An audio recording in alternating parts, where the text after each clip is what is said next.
오늘 이 아침에 우리에게 주시는 하나님의 말씀은 신약성경 고린도전서 13장 4절부터 7절까지의 말씀입니다. 제가 가지고 있는 성경은 신약성경 279페이지에 있습니다. 고린도전서 13장 4절에서부터 7절까지의 말씀입니다. 다 찾으셨으면 우리 한 목소리로 읽겠습니다. 4절부터 7절까지 함께 읽습니다.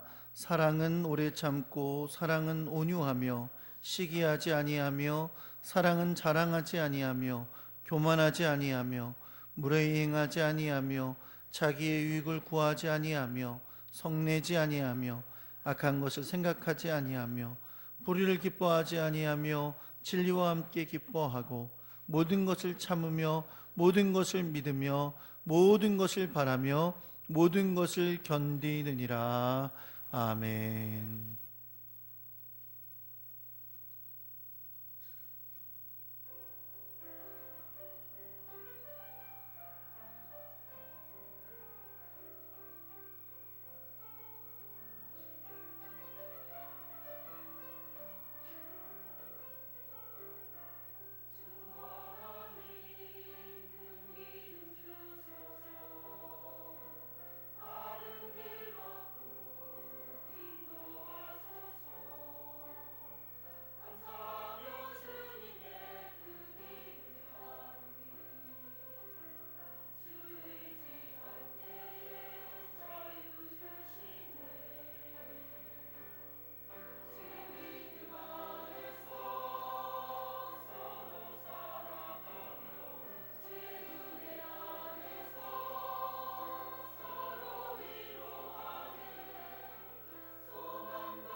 기도하겠습니다. 하나님, 오늘도 우리가 주님 앞에 섰습니다. 연약하고 부족한 저희들이지만 우리에게 주신 구원의 은혜에 감사함으로 주의 십자가를 의지하고 나왔습니다. 우리의 연약함과 죄악됨은 가려주시고 이 시간에 주의 말씀을 들을 때에 주의 뜻을 깨닫는 복된 시간이 되게 하여 주옵소서. 귀로만 듣는 것이 아니라 우리의 심령으로 듣게 하여 주시고 주의 뜻 가운데 순종을 다짐하는 시간이 되게 하여 주옵소서. 깨닫는 은혜를 우리에게 허락하여 주옵소서. 예수님의 이름으로 기도합니다. 아멘. 할렐루야. 옆에 계신 분들하고 우리 인사할게요. 잘 오셨습니다. 사랑합니다.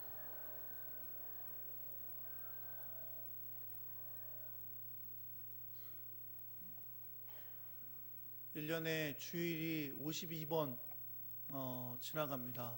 52주의 주일을 지내는 가운데 오늘 마지막 이제 52번째 주일이 됐습니다. 하나님께서 매 시간마다 함께 하시고 우리 예배 가운데 함께 해 주셨음을 믿습니다. 오늘 이 마지막 주일 예배 가운데서도 주님이 우리를 만져주시고 또 말씀으로 깨우쳐 주시고 또 우리의 주님 앞에 드리는 예배를 기쁘게 받아주실 줄 믿습니다. 한번 따라해 볼게요. 어떻게 사랑할까? 지난번에 우리 교단이 이제 대신교단과 백석교단이 통합이 돼서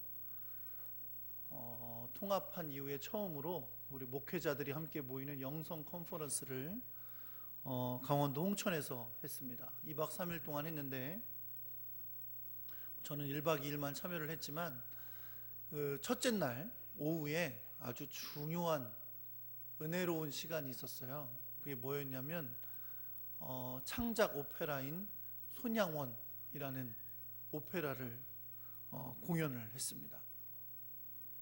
저는 오페라를 처음 들어봤어요. 오페라 그러면 왠지 그냥 저는 지루하다 이런 생각이 좀 들어서 오페라를 볼 생각도 해본 적이 없는데 여러분은 좀 보신 적이 있죠? 그런 걸로 오페라를 봤는데 여러분 오페라는 굉장히 재밌더라고요. 제가 보니까 제일 특징적으로 느꼈던 게 뭐냐면 오페라는 뮤지컬하고 전혀 다르게 물론 이제 발성 자체나 뭐 이렇게 성악으로 한다는 것 자체도 다르지만 오페라는 일상적인 말을 한마디도 안 해요. 다 노래로 합니다. 하다못해 밥 먹었어도 노래로 해요. 밥 먹었어 이러고 노래를 처음 봤어요. 어쨌든 그것도 굉장히 재밌고 좋은 경험이었는데 사실 그것보다 더 귀했던 것은 그 오페라 가운데 우리 사랑의 원자탄이라고 불리는 손양원 목사님의 귀한 신앙을 그 오페라를 통해 체험할 수 있어서 너무나 귀했던 기억이 있습니다. 손양원 목사님의 이 오페라는 크게 두 가지 주제예요. 하나는 순교의 각오로 박해와 고난 속에서도 믿음을 저버리지 않으셨던 손양원 목사님의 모습이 그려지고 있고 두 번째는 사랑입니다. 자기의 두 아들을 죽인 그 살인마 같은 원수를 꺼내어다가 사형수가 된 그 사람을 꺼내어다가 자기 양아들로 삼았던 상상할 수도 없는 큰 사랑을 보여줬던 그 사랑이 그려지고 있습니다. 저는 사실 손양원 목사님 책도 읽었고 여수에 있는 애양원에 있는 손양원 목사님 순교기념관에도 가본 적이 있습니다. 근데 그랬음에도 불구하고 이 오페라를 통해 보이는 그 손양원 목사님의 사랑과 순교의 그 모습이 그 이야기가 보는 내내 눈물이 마르지 않게 할 정도로 너무나 감동적인 오페라를 보았던 기억이 있습니다. 저는 그것을 보면서 사랑의 원자탄이라고 불리는 이 손양원 목사님의 그 사랑의 모습은 우리에게 참 큰 교훈이 된다 그런 생각을 하게 됐어요. 물론 그분의 사랑이 우리가 상상도 하지 못할 정도의 사랑, 정말 자기의 두 아들을 죽였던 그 사람을 양아들로 삼을 수 있는 그 놀라운 사랑 때문이기도 하지만 손양원 목사님이 걸어가신 순간순간의 모든 삶이 그냥 억지로 된 사랑이 아니라 주님 안에서 흘러넘치는 사랑으로 가득 찼었구나 라는 생각을 하게 됐었습니다. 여러분, 예수 믿는 사람들은 사랑이라는 말을 너무 많이 듣습니다. 그리스도의 사랑, 하나님의 사랑, 서로 사랑합니다. 주의 사랑으로 사랑합니다. 사랑 타령을 많이 하는 게 예수 믿는 사람들입니다. 그래서 사랑이라고 그러면 우리한테 너무 가깝다고 느껴질 수 있어요. 그런데 정말 우리 사랑하고 있을까요? 오늘 여러분과 제가 마음속에 던져봤으면 하는 질문입니다. 정말 우리 사랑하고 있을까요?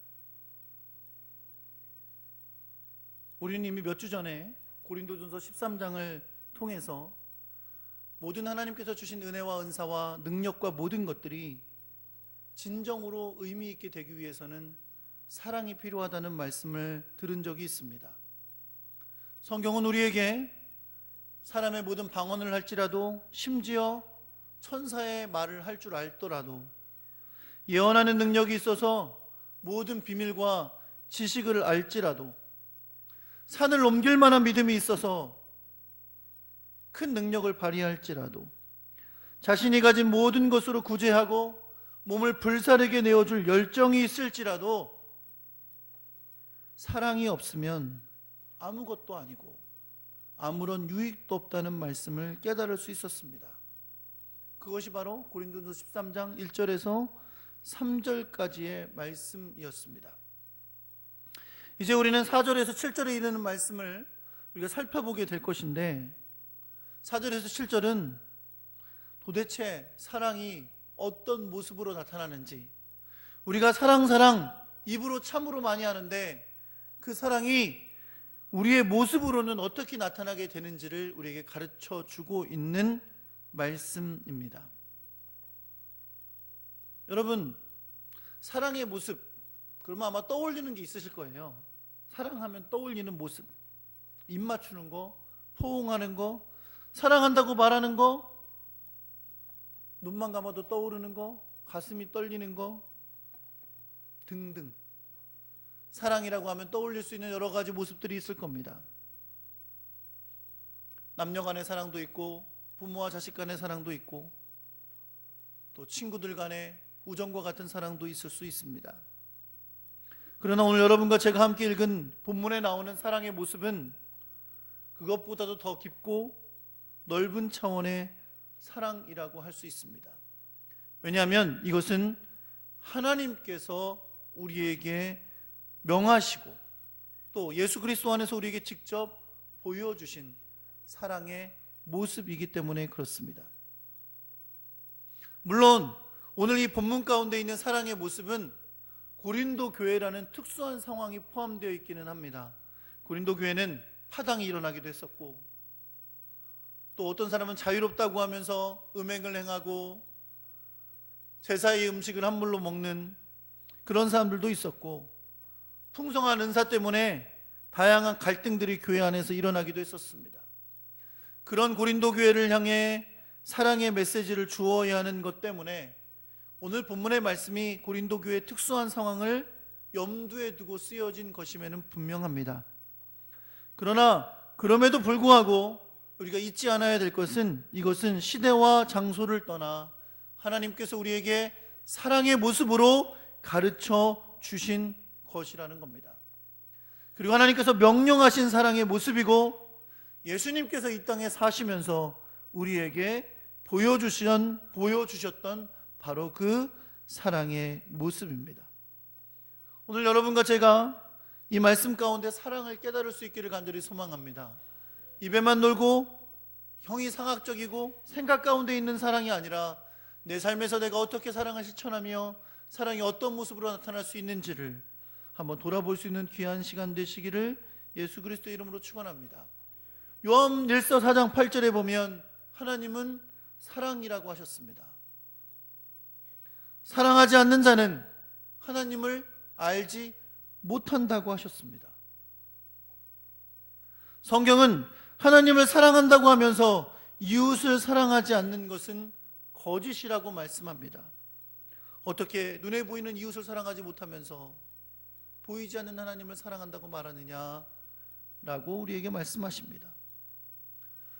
결국 사랑을 알지 못하고 사랑을 행하지 않으면서 하나님을 안다고, 하나님을 사랑한다고 말할 수 없다는 것입니다.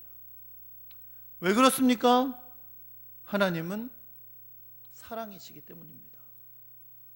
아주 중요한 사실은 이 사랑을 이미 하나님께서 우리에게 보여주셨다는 겁니다.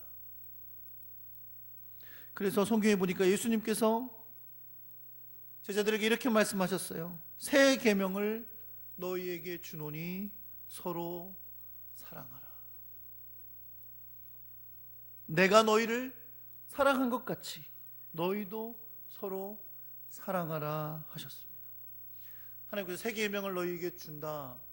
서로 사랑해라 라고 하셨어요. 명령 주실 수 있죠. 그렇죠? 구약에도 서로 사랑하라는 명령이 있습니다. 그런데 예수님은 이 계명을 새 계명이라고 하시면서 우리에게 사랑의 기준을 정해 주셨어요. 뭐라고요? 내가 너희를 사랑한 것 같이. 내가 너희를 사랑한 것 같이 라는 사랑의 기준으로 너희는 서로 사랑해라 라고 명령하셨습니다.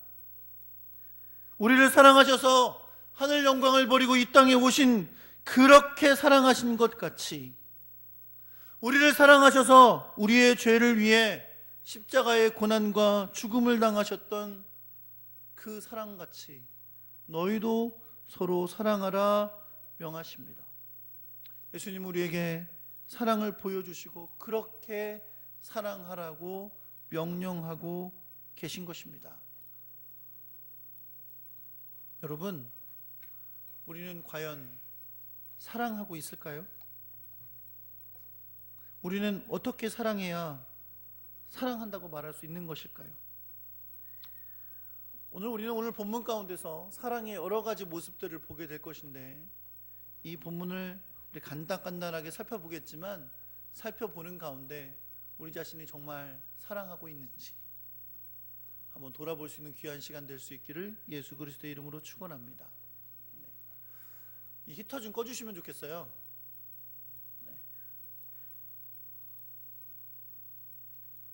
히터를 안 꺼주시면 사랑의 메시지를 못 들으실 것 같아요. 몇몇 분들이 지금부터 20분 동안 설교 듣는 동안 다시 추워지진 않을 겁니다. 조금만 참고 말씀을 잘 들으시면 좋겠어요. 할렐루야. 자, 여러분 오늘 말씀 한번 살펴볼게요. 첫째, 한번 따라해 보겠습니다. 사랑은 오래 참습니다. 여러분 참는다는 거 쉽지 않죠? 그렇죠? 그런데 오늘 성경은 사랑에 대해서 뭐라고 말씀하냐면 그냥 참는 게 아니라 오래 참는다고 말씀하고 있습니다. 성경은요, 여러분 오래 참음이 얼마나 귀한 것인지를 가르쳐 주세요. 오래 참는 것은 우리에게 매우 유익한 모습입니다. 잠언 26장 15절에 보니까 이런 말씀이 있어요. 오래 참으면 반원도 설득할 수 있다. 이렇게 말씀하세요. 오래 참는 게 참 귀한 유익을 가져오는 것이라 말씀하고 계신 거죠. 히브리서 6장 12절과 15절에도 보면 우리의 믿음의 선진들이 오래 참음을 통해 하나님의 약속을 받았고 또 기업을 얻었다라고 말씀하고 있습니다. 무슨 말씀이에요, 여러분? 신앙생활 하는 가운데 오래 참음 없이 할 수 있는 것이 없다는 거예요. 주의 약속을 누리고 그 기업을 얻기까지 우리에겐 오래 참음이 필요한 것을 말씀하고 있고 그것은 결국 우리에게 참 귀한 유익을 가져온다는 것을 말씀하고 있습니다. 그런데 오늘 우리가 이 본문 가운데서 보는 오래 참음은 사랑의 표현입니다. 사랑의 모습이라는 거죠. 사랑을 위해 오래 참아야 한다라고 말씀하고 있는 겁니다. 가만히 생각해 보면 우리는 우리 부모님들의 오래 참음을 통해 지금까지 자라왔습니다. 오래 참아 주셨죠. 그렇죠? 뱃속에서부터 우리를 위해 오래 참아 주셔서 우리가 잘 자랄 수 있었고요. 어떻게 보면 우리가 우리 자식들을 위해서, 우리 자녀들을 위해서 오래 참는 일을 하기도 합니다. 그렇죠? 영 못 참으시나 보네. 그럴 수 있는 것도 사실은 위에서 받았던 오래 참음의 은혜가 있기 때문에 내리사랑으로 가능한 것이죠. 사랑하는 성도 여러분, 오래 참는 것이 사랑의 모습인 줄 믿으시기 바랍니다. 예수님과 제자들이 3년 동안 함께 했는데 3년 동안 예수님이 제자들을 데리고 다니시면서 만족스러웠던 적이 있으셨을까요? 성경에 보니까 그렇지가 않아요. 정말 속이 터지도록 못 알아들어요. 뭔지를 몰라요. 예수님이 인자가 온 것은 섬김을 받으려 아니라 섬기려 하고 내 몸을 많은 사람의 대속물로 주려 함이라 말씀하시면서 그 제자들을 그렇게 가르치셔야 했어요. 왜요? 예수님이 십자가에 죽을 것에 대해 예언하시니까 자기들끼리 모여서 누가 더 높냐, 누가 더 크냐 라고 싸움했거든요. 예수님이 돌아가시기 얼마 전까지 그랬어요. 그렇다고 예수님이 제자들을 미워하신 적이 없습니다. 끝까지 참고 그들을 세우시고 하나님의 일꾼으로 삼으신 줄 믿으시기 바랍니다. 3년 동안 말을 안 듣는데 얼마나 힘들어요. 여러분 1년만 말을 안 들어도 그만두고 싶잖아요. 그렇죠? 1년만 말 안 들어도 속 터져 죽잖아요. 그렇죠? 그만두고 싶고 다 포기하고 싶어 해요. 교회에서 일하면 다 그렇습니다. 내년에 올해까지만 버텨야지. 그러다가 올해 싹 넘어가면 목사님 내년 못해요. 모태 신당들이 많이 탄생하는데 예수님은 3년 동안도 꾸준히 참으셨고, 여러분과 저를 생각하면 주님은 지금도 우리를 참으시는 줄 믿으시기 바랍니다. 사랑하는 성도 여러분, 누가복음 21장 19절에 보니까 예수님께서 제자들에게 인내로 너희 영혼을 얻는다 라고 말씀하셨어요. 오래 참음은 성경의 바울 서신에서도 그리스도인의 삶의 열매로 자주 여러 번 언급되고 있습니다. 고린도서 1장 11절에는 성도들이 오래 참음을 위해서 사도 바울이 기도하고 있는 것을 볼 수 있습니다. 사랑하는 성도 여러분, 사랑한다면 오래 참는 줄 믿으시기 바랍니다. 네, 지금 제가 이렇게 설교를 하니까 이렇게 설교해가지고 언제 도대체 설교가 끝날 거냐 싶으신 분들이 속으로 그러시는 분들 계실 거예요. 오늘 설교는 흔히 말하는 용두사미 설교입니다. 처음에는 용처럼 크겠지만 나중에는 빨리빨리 넘어갈 거니까 너무 걱정하지 마세요.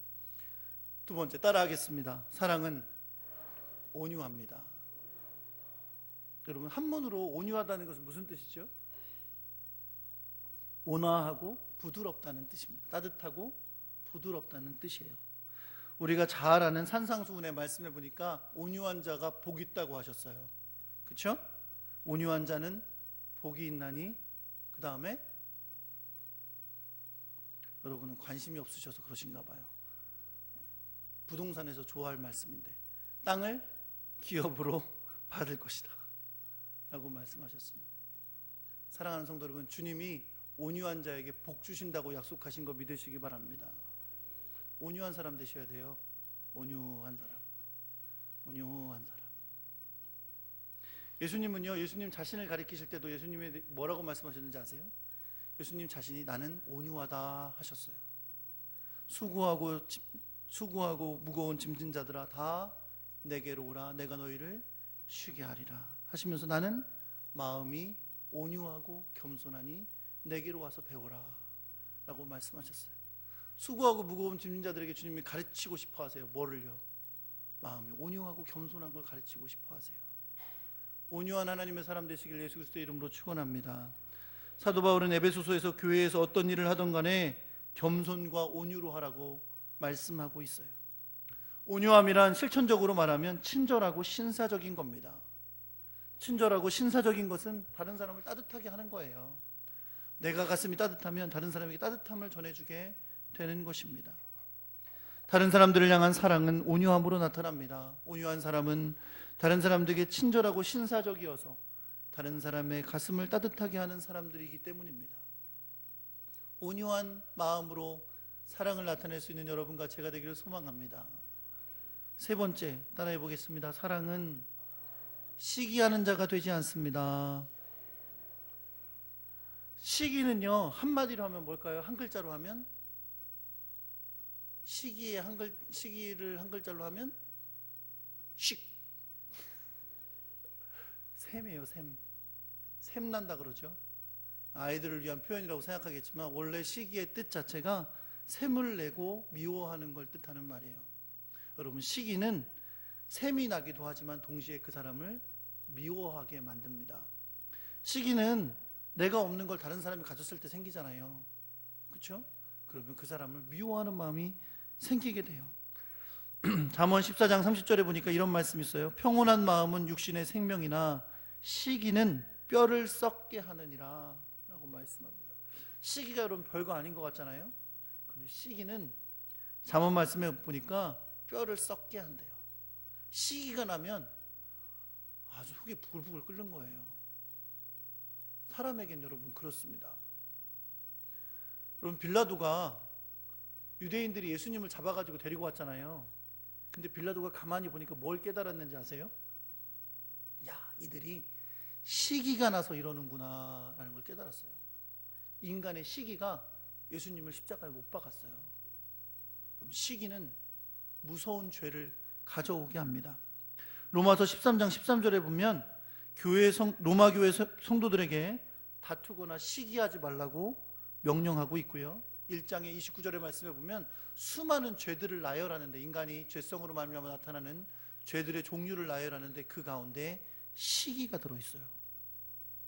시기는 여러분 다툼을 일으킵니다. 왜? 미워하게 되니까. 사랑하는 사람은 시기하는 자가 되지 않습니다. 왜냐하면 시기는 미움과 다툼을 일으키기 때문에 그렇습니다. 네 번째, 따라해 보겠습니다. 사랑은 사랑하지 않습니다. 여러분, 사랑하는 사람은 자신을 뽐내지 않습니다. 잠언 27장 1절에 보면 너는 내일 일을 자랑하지 말라. 하루 동안에 무슨 일이 일어날는지 내가 알 수 없음이니라 라고 경고하고 계십니다. 자랑하고 싶어서 여러분 못 참잖아요. 그렇죠? 자랑하고 싶어서 그냥 입이 그냥 잠도 안 와요. 막 자랑하고 싶어서. 그렇죠? 그러나 여러분, 자랑은 또 다른 잘못된 결과를 가져올 수 있음을 우리가 기억해야 됩니다. 하나님은 이 말씀을 경고하고 계세요. 내일 일 자랑하지 마라. 이 하룻밤 사이에 무슨 일이 일어날지 모르는데. 여러분, 우리가 예수 그리스도의 십자가의 은혜로 구원받은 거 믿으십니까? 우리가 믿음으로만 구원받습니다. 행위로 구원받는 거 아니에요. 왜 주님께서 우리로 하여금 행위로 구원받지 않고 믿음으로 구원받게 하셨는지 아세요? 성경이 뭐라고 말합니까? 한번 따라해 볼게요. 너희로 자랑치 못하게 하려 함이라. 심지어 구원도 자랑하지 못하게 하려고 은혜로 주십니다. 믿음으로 구원받게 해서요. 행위로 구원받지 않고요. 왜냐하면 인간의 연약함을 아세요. 왜? 아이고, 구원받고도 지가 잘해서 구원받은 줄 알고 교만할까 봐 그렇게 구원받지 못하게 하십니다. 오로지 믿음으로 구원받게 하시는 줄 믿으시기 바랍니다. 여러분, 그 시대에 살던 사람 중에 사도 바울처럼 자랑할 거 많은 사람 없었어요. 배운 거 많고 집안 좋고 종교적으로도 괜찮은 사람이었어요. 그렇죠? 근데 사도 바울은 고린도후서 12장에 보니까 내가 부득불 자랑한다면 내가 연약한 걸 자랑하겠다 라고 말하고 있습니다. 사랑하는 성도 여러분, 자랑하는 것은 시기를 일으킵니다. 그리고 시기는 다툼을 일으키고요, 자기 자신에게는 교만을 가져옵니다. 사랑은 자랑하지 않습니다. 다섯 번째, 따라해 보겠습니다. 사랑은 교만하지 않습니다. 교만에 대해서는 길게 말씀드릴 필요가 없을 정도로 너무나 많이 들었던 말씀입니다. 잠언 21장 24절 너무 잘 아는 말씀이죠. 한번 따라해 볼게요. 교만은 패망의 선봉이요 거만함은 넘어집의 앞잡이니라. 사랑하는 성도 여러분, 사랑하는 사람은 교만하지 않습니다. 사랑은 오히려 겸손합니다. 그 겸손함은 예수님께서 하늘의 영광을 버리시고 이 땅에 오셔서 죽기까지 복종하신 그 종됨의 모습을 보여주심으로 우리에게 나타내 주셨습니다. 하나님은 분명 교만한 자를 미워하시고 물리치신다고 말씀하십니다. 이 말은 무슨 말입니까? 교만하다는 것은 하나님과 전혀 어울리지 않는 단어라는 겁니다. 하나님은 사랑이십니다. 그리고 그 사랑은 교만하지 않고 겸손한 것을 여러분 믿으시기 바랍니다. 여섯 번째, 따라해 볼게요. 사랑은 무례히 행하지 않습니다. 잠언 21장 24절에 보면 무례하고 교만한 자를 이름하여 망령된 자라 한다고 말씀하세요. 여러분, 예수 믿는 사람 무례하면 안 돼요. 제가 얼마 전에 한번 말씀드렸죠. 미국의 플러신학교의 총장님이 쓰신 책 제목이 무례한 기독교예요. 무례한 기독교. 기독교인들이 예수 믿는다는 이름으로 믿음 생활 잘하는 건 좋은데 삶의 현장 가운데서 무례하게 행하는 일이 너무 많은 거예요. 사랑하는 성도 여러분, 무례한 것은 하나님의 뜻이 아닙니다. 교만한 사람이 무례하게 되는 거예요. 왜? 다른 사람들을 무시하니까. 남보다 자기를 낮게 여기니까. 내 생각이 옳고 내 방법이 더 위대하고 내가 더 능력 있고 내가 더 잘할 수 있다고 생각하니까 다른 사람들에게 무시하고 무례하게 행동하게 되는 겁니다. 사랑하는 성도 여러분, 사랑하는 사람은 겸손하고 다른 사람을 나보다 낮게 여기는 사람인 줄 믿으시기 바랍니다. 7번째 따라하겠습니다. 사랑은 자기의 유익을 구하지 않습니다. 여러분, 이 말씀 우리 이미 배웠습니다. 고린도전서 10장 24절에 보니까 누구든지 자기의 유익을 구하지 말고 남의 유익을 구하라 라고 말씀하셨어요. 자기 유익을 구하지 않고 남의 유익을 구하는 사람의 특징은 뭡니까? 조심스럽게 다른 사람들의 형편을 살핍니다. 그리고 다른 사람에게 내가 걸림돌이 되거나 시험거리가 되지 않도록 날마다 주의하는 사람입니다. 왜요? 내 유익보다 다른 사람의 유익을 더 먼저 생각하는 사람이기 때문에 그렇습니다. 여러분과 제가 그런 사람 될 수 있기를 예수 그리스도의 이름으로 축원합니다. 8번째, 사랑은 성내지 않습니다. 잠언 29장 22절의 말씀에 보니까 노하는 자는 다툼을 일으키고 성내는 자는 범죄함이 많으니라 라고 말씀하십니다. 야고보서 1장 20절에도 사람이 성내는 것이 하나님의 의를 이루지 못함이라 라고 말씀합니다. 노하고 성내는 것은 하나님의 의를 이루지 못할 뿐만 아니라 다툼과 미움을 일으키고 결국 그것은 우리로 범죄하게 한다는 겁니다. 사랑하는 성도 여러분, 사랑은 성내지 않습니다. 사랑은 오히려 온유합니다. 성내지 않는 사람 되시기를 간절히 소망합니다. 어떻게 지난 1년 돌아보니 어떠셔요? 성 좀 내셨어요? 내셨어요? 네, 내셨어요. 성내지 않는 온유한 사람 될 수 있길 예수 그리스도의 이름으로 축원합니다. 9번째, 사랑은 따라하세요. 네, 사랑은 악한 것을 생각지 않고 불의를 기뻐하지 않습니다. 여러분, 우리가 말하는 악한 것과 불의는 다른 사람에게 항상 피해를 줍니다. 그렇죠? 그러나 사랑은 악한 것을 생각하지 않고 불의를 기뻐하지 않습니다. 왜냐하면 다른 사람에게 피해를 주거나 악한 일을 행하고 싶어하지 않기 때문입니다. 오히려 사랑은 어떠합니까? 10번째인데, 사랑은 따라하세요. 사랑은 진리와 함께 기뻐합니다. 사랑은 불의하고 악한 것을 기뻐하지 않아요. 다른 사람을 아프게 하고 상처 주고 힘들게 하는 일을 기뻐하지 않고 오히려 진리를 보며 기뻐합니다. 의로운 것을 보며 기뻐하고 선한 것을 보고 기뻐하는 사람들인 줄 믿으시기 바랍니다. 마지막입니다. 한번 따라해 볼게요. 사랑은 모든 것을 참고 모든 것을 바라고 모든 것을 믿고 모든 것을 견딥니다. 어떻게 보면 사랑의 결론적인 표현이라고 할 수 있는데요, 사랑하는 사람은 모든 것을 참고 모든 것을 바라고 모든 것을 믿고 모든 것을 견딘다고 말씀합니다. 여러분, 이 모습은 예수님의 십자가에서 나타내 보여주신 모습입니다. 베드로전서 2장 23절에 보니까 예수님의 십자가의 모습을 이렇게 묘사했어요. 욕을 당하시되 맞대어 욕하지 아니하시고 고난을 당하시되 위협하지 아니하시고 오직 공의로 심판하시는 이에게 부탁하셨느니라. 모든 것을 참고 모든 것을 바라고 모든 것을 믿고 견디신 모습이 예수님의 모습이었습니다. 능력이 없으셨나요? 힘이 없으셨나요? 지지자들이 부족하셨나요? 아닙니다. 그러나 모든 것을 참고 모든 것을 바라고 모든 것을 믿고 모든 것을 견디셨습니다. 왜 그러셨을까요?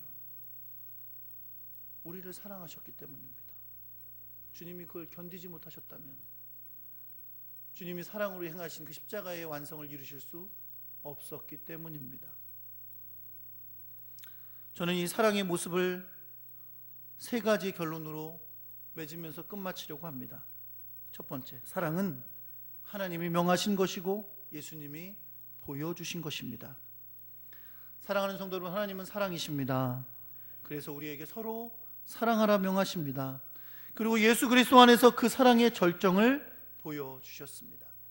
로마서 5장 8절 말씀, 우리가 아직 죄인 되었을 때에 그리스도께서 우리를 위하여 죽으심으로 하나님께서 우리에게 대한 자기의 사랑을 확증하셨느니라. 주님의 오심과 사심과 죽으심이 우리에게 보이신 사랑의 모델인 줄 믿으시기 바랍니다. 그렇게 우리도 내가 너희를 사랑한 것 같이 너희도 서로 사랑하라 명하십니다. 두 번째, 사랑은 주의 성령 안에서 드러나는 열매입니다. 갈라디아서 5장 22절에 23절에 열거된 성령의 9가지 열매, 사랑과 희락과 평과 오래 참음과 자비와 양선과 충성과 온유와 절제의 9가지 열매의 첫 번째가 사랑입니다. 사랑은 명령이지만 우리의 나약함을 아시는 하나님은 성령으로 우리가 그 열매를 맺도록 역사하여 주십니다. 그런 면에서 사랑이 없으면 아무것도 아닌 이유가 바로 그것입니다. 주 안에서 구원받고 성령이 임재하는 사람이라면 사랑은 열매로 드러나게 되기 때문입니다. 요한복음 13장 35절에 보니까 예수님이 이렇게 말씀하셨어요. 너희가 서로 사랑하면 이로써 모든 사람이 너희가 내 제자인 줄 알리라. 사랑하는 성도는 주님의 제자이십니까? 뭘로 알아요? 교회에 내가 10년 다녔어요. 내가 10년 됐으면 제자지. 내가 작년까지는 제자라고 안 했어. 9년 다닐 때는 10년 되니까 이제 제자라고 하는 거예요. 이렇게 말하실 거예요. 목사님, 제가 좀 11조 좀 합니다. 저는 새벽 기도도 하고요.